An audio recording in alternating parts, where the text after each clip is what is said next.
People of God, where does your help come from? Our help is in the name of the Lord, the maker of heaven and earth. Our help is in the name of Jesus Christ, who is the same yesterday, today, and forever. It happened to me last week. I pulled up to a stoplight and was listening to a song on the car radio.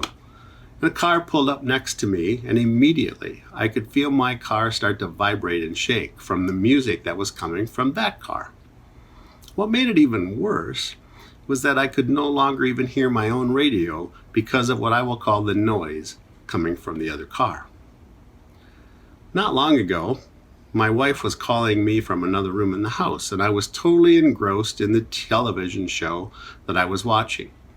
Finally, she came into the room and asked, "Why didn't you answer me?" And I had to confess, I didn't hear you.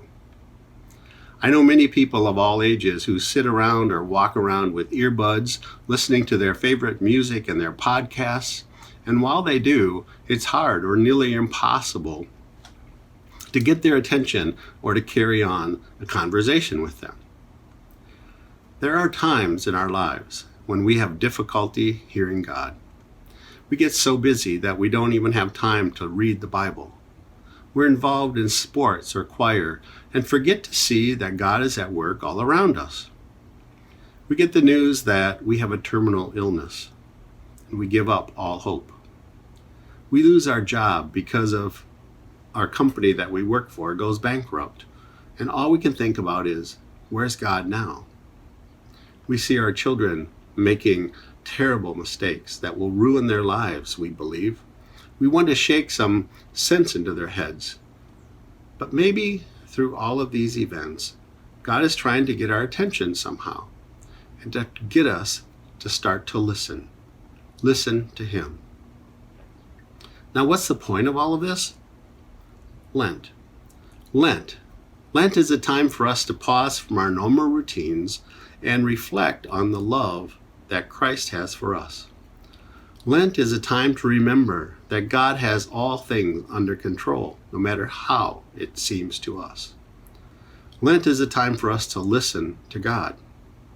Psalm 46 verse 10 says, "Be still and know that I am God."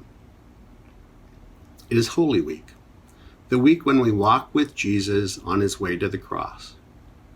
During this Holy Week, I encourage you to be still, to listen, to notice. Listen to the sounds of the parade on Palm Sunday. Hear Jesus curse the barren fig tree, turn over the tables of the money changers in the temple. Notice the actions and hear the words of Jesus on the night of the Last Supper. Imagine what it was like to be arrested, to be beaten, and sentenced to death. And hear one of Jesus' closest friends say to Him that they don't even know Him. Listen to the sounds of the nails being pounded through flesh. Stand with your head bowed as you hear Jesus say, "Father, forgive them." And He also says, "It is finished."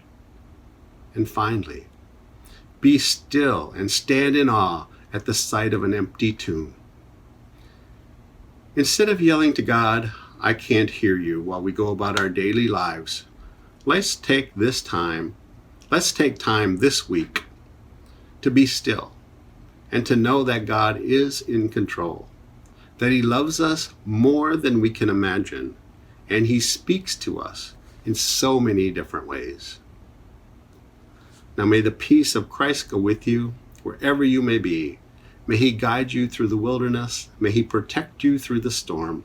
May He fill you with thanksgiving at the wonders He has shown you, and may He bring us all home again rejoicing, face to face again once more.